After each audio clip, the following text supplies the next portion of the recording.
هەوڵم داوە هیچ قسەیەک نەکەم مەگەر هەڵقڵاوی قورئان و ڕێبازی پێغەمبەر بێ صلی الله عليه وسلم و زانایانی ئیسلام پێشەوایانی ئیسلام تەبەنیان کرد بێ. وەرە چ شتێکم تۆ پێکەوە دەبەستێتەوە.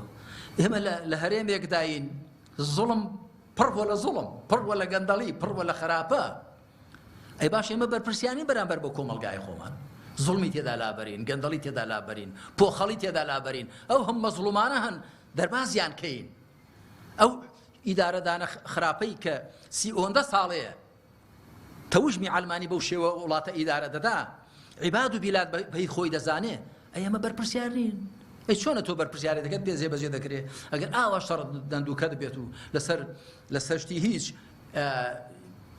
یەکدی بەو شێوەیە عەزیەت دەین یاخود یەکدی بەو شێوەیە هەیە مەسەن لە بازنەی ئیمان و ئیسلامیش دەیباتە دەرێت. خۆ پاک و چاکردن خاڵی هاوبەشی نێوان سەرجەم موسڵمانانە وەکو پێشتریش باسم کرد. تەزکیە نەفس شتێک نییە تەنیا لەسەر ئەهلی تەسەووف و تەسکیە تاپۆکراوێ. گرفتێکی گەورەی هەندێک لە موسڵمانانەوەیە کە خۆیان بە فتوا و کتێبی زانایەکەوە دەبەستنەوە، بە خەتێکی باریکدا دەڕۆن، وا لەزان هەر ئەوە ئیسلامە. نا زانانی ئیسلام بە هەموویان دەبێت ڕێز لە هەموویان بگری، هەر کامیان بە ئەندازەوەی کە لە قورئان و سونەت تێگەیشتووە و پێ و پابەندووە دەبێت لە لامان بەڕێز بن. وەکو یەشی لە زانایان دەڵێ من ئیبن تەیمیەم خۆش دەوێت لاکن لەست تەیمیەن، یاوی دەکرێت دەڵێ بۆ حامیدی غەزالیم خۆش دەوێت لاکن لەست غەزالیەن. تو نابێنی لە هەموو شتێکدا بەدوای ئەو زانایە بکەی، خۆتی تەسلیم بکەی. وریابوون لە فێڵ و پیلانی ناحەزان.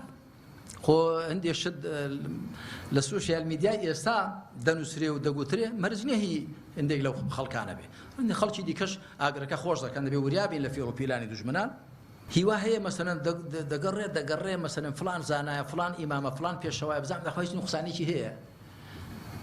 کەسێک دوژمنی ناحەزی بۆ جات چێ لە زمانی خەڵک سەلامەت دەبێ.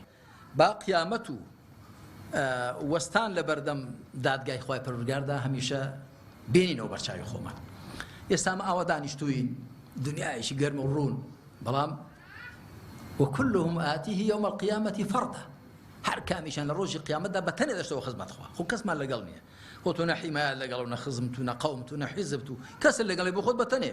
بزانە چۆن دەچێەوە خزمەت خوا. و کاتێک دەچێەوە خزمەت خوای پەروەردگار بزانە چی لە لیستی کردەوەکانتدا هەیە. با غەیری قسەی باش، غەیری دڵسۆزی.